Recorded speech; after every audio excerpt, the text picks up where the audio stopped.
はい、どうもこんにちは。オタクな盆栽です。今日は黒松の軸切り刺し目の様子をお届けしようと思います。この黒松の種は2月頃ですね、2月頃に種を植えて、3ヶ月ほど経って、芽が出てきたので、こちらを、今日は軸切りしていこうと思います。軸切りをするときにどこで切るかなんですけど、これは、いろいろネットで調べてみたんですけれども、いろいろな説があって、せっかく軸切りをするのだから、一番上から1センチ、1.5センチぐらいのところで切るよっていう方もいれば、根元のところですね、色が変わっているところがあるので、そこの色が変わっているところら辺で切るよっていう方もいて、まあ、ちょっと様々なんだなっていうことが分かったので、今回は、約半分を、今やってるように、上から1センチから1.5センチですね。ここで、切るというパターンと、下の方の、ちょうど、軸の色が変わっている部分があるので、そこで切るパターンの2つに分けて、やっていきたいと思っています。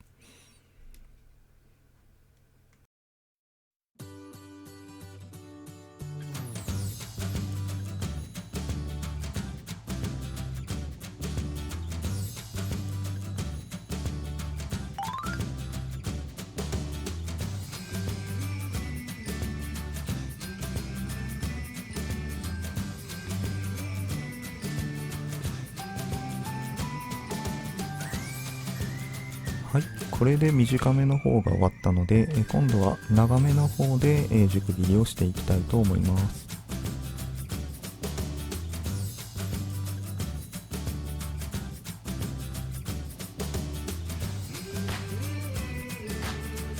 長めの方は、色が変わっているところで切りたいので、この苗でいうところの、緑と白の色が変わっている部分ですね。ここで切っていきます。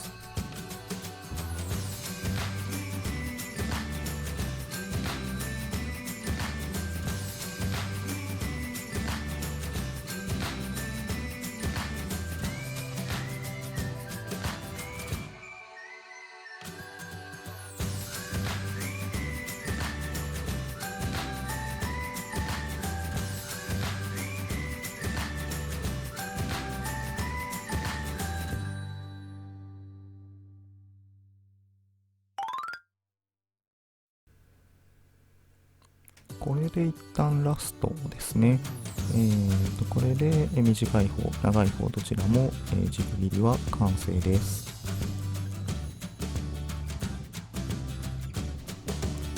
切った後はこうして水につけてしばらく置いておきます。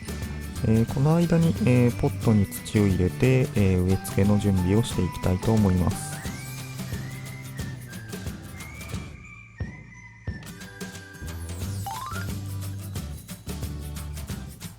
ポットに赤玉土を入れていっているところです。全部で60ポットですかね。なので短い方が30、長い方が30で、計60個の、ポットの準備をしています。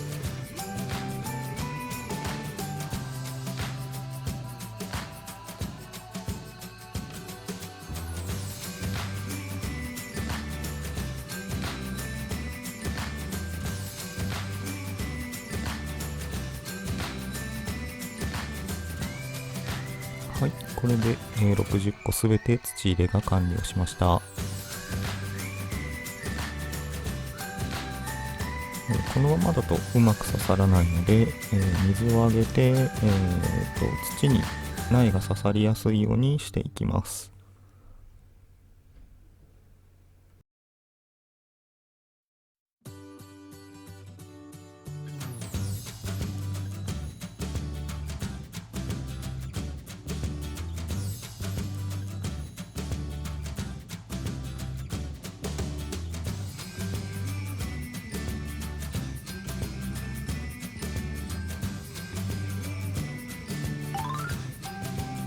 はい、それでは軸切りした苗をポットに植え付けていきます。真ん中に竹串で穴を開けたら、そこに苗を差し込んでいきます。苗を差し込んだら、そこにみじんを入れて苗が動かないように固定をしていきます。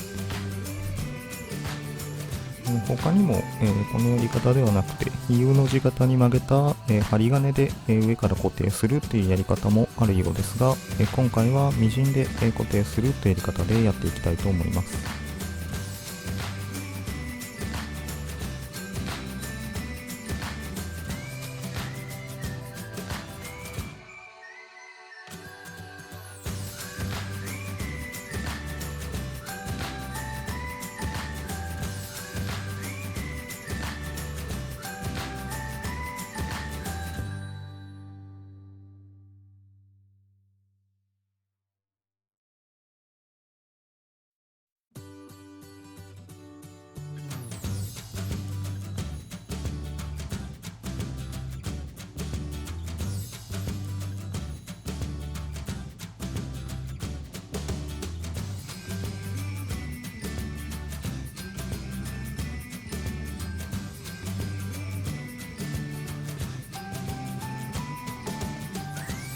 はい、これで完成です。これを、60個繰り返していきます。こちらが完成したものです。それぞれトレイに分けています。まずは右側ですね。こちらが、先頭から1センチから1.5センチで、軸切りをしたもの、短いものですね。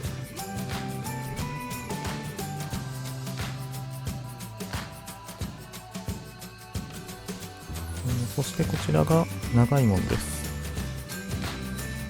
こちらが軸の色の変わった部分で切っているので、少し、長いものになります。